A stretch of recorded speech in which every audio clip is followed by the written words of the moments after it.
You know, 1 in 8 women will develop breast cancer during their lifetime. And if it is diagnosed early through screening mechanisms, the prognosis is 99%. If it becomes metastatic, then the prognosis drops to only 29%. This should not be anybody's story, but there seems to be a reluctance for screening tests. My goal here is to convince you and answer all your questions regarding breast cancer screening. We will be discussing about risk factors for breast cancers, lifestyle changes which we could do to prevent breast cancer, latest research, screening and treatment modalities for breast cancer. Worldwide, in 2023, we lost 2.3 million women to breast cancer.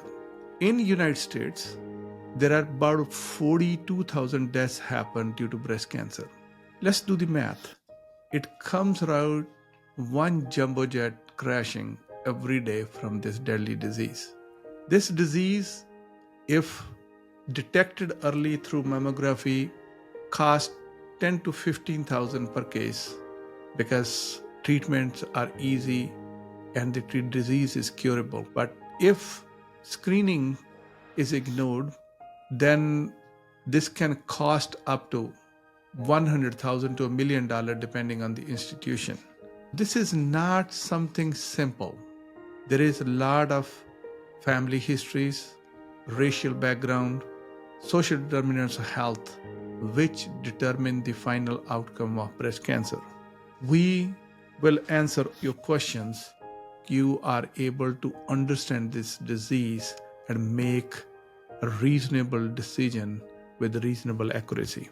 Why we celebrate Breast Cancer Awareness Month? A, it is a very common disease. The goal of Breast Cancer Awareness Month is to start conversation or a dialogue for early screening, ensuring people understand the risk factors and coordinating efforts about best treatments and collecting money for research and development.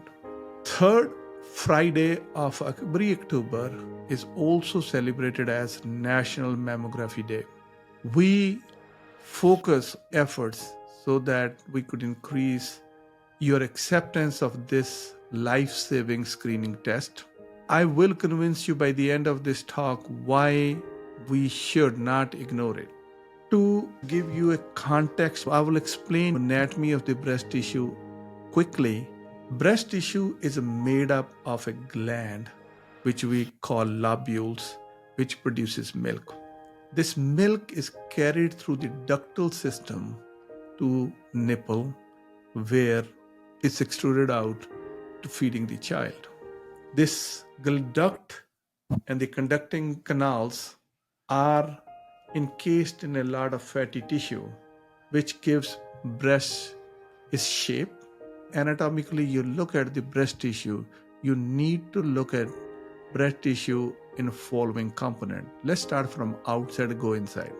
Outside is the skin, nipple.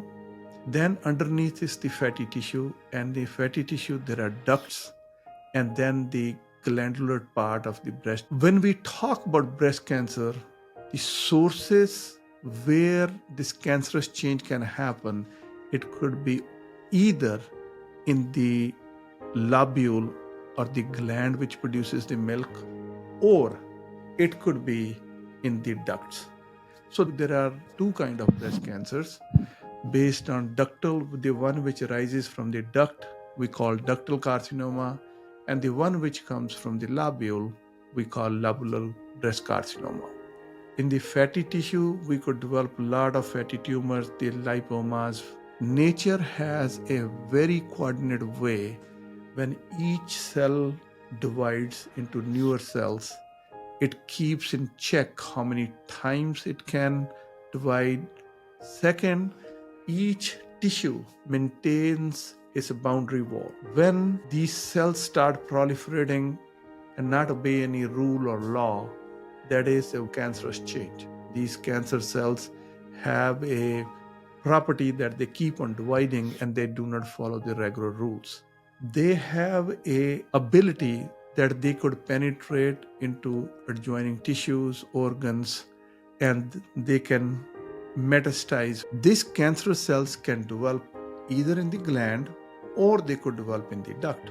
Whenever the breast tissue develop cancer, whether with the gland or the duct, it will first spread locally, then it has a propensity to go to your lymph nodes.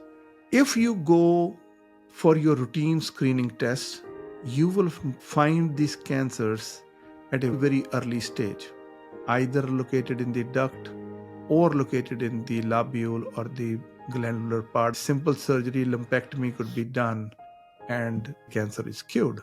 For you to feel a lump, it has to grow to a certain size before somebody develop a sensitivity. Even in the studies, we used to promote a lot of self-examination and clinical examination.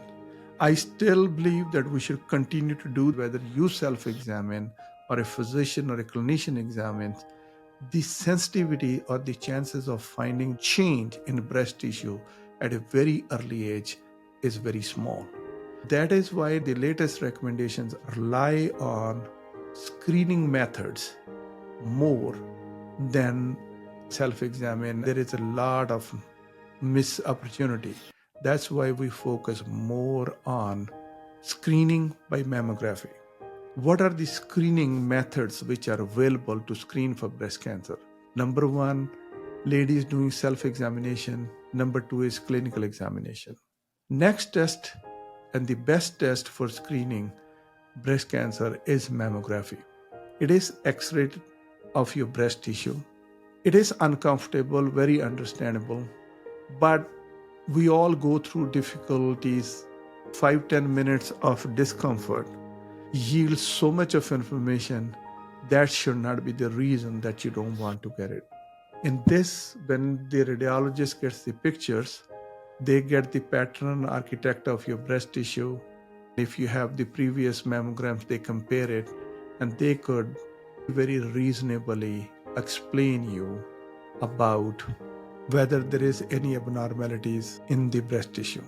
These cancer cells develop calcifications and those are very well picked up on those mammographies. Now, there is a new 2D mammography which is available. This technology is improving. In this, rather than having a single dimensional view of your breast tissue, there is a two-dimensional view, and you will pick up pathologies quickly and more often with this technology. This technology is developing. Mammography, we know the data for 50, 60 years, but this 2D mammography is a future, but it's still maturing because it is dependent on who's reading it. There is a higher false positive rate that you may not have anything, but the machine will pick it up and you may go through unnecessary tests. That is the criticism of 2D so far, but it is improving and I believe it will be the future, but not today. Next test is the ultrasounds. Ultrasounds is a decent test, but it does not give the full picture. But in ladies who have very dense breast, that is a alternative. Also the ladies who have breast augmentation and implants, that is one of a very good modalities, because I've seen those ladies completely refusing it and we have to really convince them that we could do ultrasounds and you should get something done. The next modality is the MRI. MRI of breast is a very sensitive test. The sensitive test overreads it. There are certain things which may not be pathological or may not be cancerous, but it will pick it up. So your chances of finding cancer diagnosis initially is a lot more, or there is a lot more false positive rate because it will overread it and you may go through the biopsy and you may find the test was not positive. There was no malignancy, but the machine read it as malignancy. That's why the recommendations are the MRI of the breast should be done If you're a cancer survivor and you're trying to find out if there is a recurrence or anything new going on, that is a good place to start. Or there is other treatment modalities which are inconclusive. The problem which we are going through as a primary care physician is the centers which have MRI and they are trying to develop the business out of it. This test will find more pathologies but may not be cancerous. You may go through unnecessary tests. I truly believe you should talk to your primary care physician and make a kind of a shared informed decision. But as we are talking today, mammography still remains the gold standard and we should continue with that part. Who should get mammography? According to United States Preventive Task Force, we used to start screening mammography at the age of 50 and we did it till the age of 70. The frequency kept on changing. As of today, it is recommended that if your two last mammograms were stable and nothing has changed, then it's every 2 years. It is not yearly, but unfortunately, Cancer Society has a different recommendation. Radiologists have different recommendations. As a primary care physician, we follow United States Preventive Task Force guidelines. That is a voluntary organization. Nobody is getting paid to come up with any kind of biased recommendation. It is evidence-based. As per their guidelines, between the age of 50 and 74, you should get every 2 years, provided your mammograms have been stable. But if there is a problem, frequency could be changed and adjusted based on what your physician thinks. Between the age of 40 and 49, that's where we are getting a lot of questions, and they are recommending that it should be a shared decision making. If you are somebody who has a first degree relative or you have a genetic markers which are positive for breast cancer, or your lifestyle, you think you are at higher risk, it could be done between the age of 40 to 15 to 40, between the age of 40 to 50, and the frequency could be adjusted based on the shared decision making. One group of ladies who should not get a mammogram, according to the guidelines, is 74 and above. Because once you go above this age group, the false positive rate go very high. There is no proven benefit of doing mammography after 74. Let's talk about staging of the breast cancer. That is the main message I have for you. As we started, the breast cancer starts either from the lobule or the gland or the duct. Stage 0 is you go to your primary care physician or you go any other provider, you get your mammogram done. They found that there are some cancer changes, but they are just limited to the duct. There is nothing going on anywhere in the body. It's a simple ductal carcinoma, and this has not even gone out of the duct. Then it stays 0. And that has the prognosis of 99 to 100%. Stage 1 is when the cancer size, the lump is less than 2 centimeters and it's only localized. It has not gone to lymph nodes. That is stage 1. Prognosis is 98 to 100%. If the size of the tumor has increased, whether it's coming from the duct or the gland, it's between 2 to 5 centimeters, and it has gone to lymph nodes, either in the axilla or the adjacent lymph node or to distant lymph nodes. That's stage 3. Even now, the breast cancer is very treatable and the prognosis is only about 90 to 95%. If you never went for any screening and the first time we diagnosed the breast cancer and it has gone to different organs, your prognosis dropped suddenly to 29%. That is the key component. Even with the palpable lump and you have lymph node positive, you have almost 100% curable rate. So you must not resist screening. There is not a day in life of a primary care when we don't end up having very difficult conversations. It is your body. You have a right to refuse. I'm trying to convince you why you should have this part. So prognosis up to stage 3 is in 90s, 200%. Stage 4 is in 29%. What are the treatments of breast cancer? Treatments are very simple. If the disease is limited, surgeon goes in, removes that part. They may have to combine it with radiation. Next is the chemo. So these 3 we all know. But there are 2 revolutionary things which are happening. If God forbid you have breast cancer, they take tissue biopsy. They check for the receptors.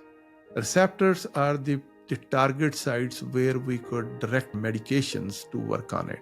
On the breast cancer, the target sites are whether you have estrogen receptor positive, meaning you have it or you don't have it on the tumor cells. Second, progesterone receptor, whether you're positive or negative. Then third is HER receptor positive or negative. If you are positive for these receptors, that provides your oncologist added place to work on to kill it. So that is a good sign if you are positive. There are a lot of medications your oncologist will use to hormonally affect your tumor. The last one is targeted treatments. In your cancer cells, there are a lot of chemicals which express on the surface of the cells, which we call receptors, molecules. We'll keep it simple. There are 6 different molecular sites or the receptors which has been identified on tumor cells.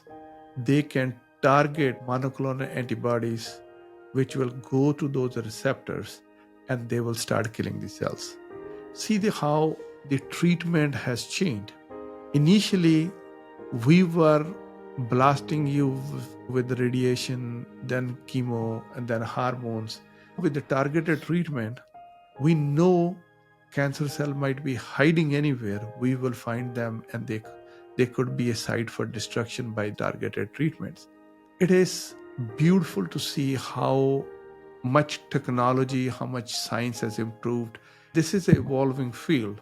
There will be more and more medications available, more and more protocols will be available.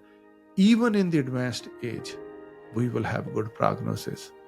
We, as primary care, want to catch your disease as stage 0 or 1 or 2, maximum 3, but never on 4.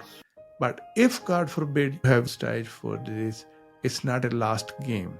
Now with targeted therapies, we should be able to help you with this part. My goal was to convince you, get your mammography done, ensure that we diagnose your disease at early stage and you are 100% protected. Improve your diet, lower your risk factors. There is a video which I will link where we have gone through journey of somebody who gets diagnosed with breast cancer. I hope I've convinced you enough that you will get your mammography done. Between the age of 40 to 49 is a shared decision. Between 50 to 74 every 2 years. After 74, there is no evidence. I will see you next video. Please watch this playlist. You will learn new things. Thank you very much.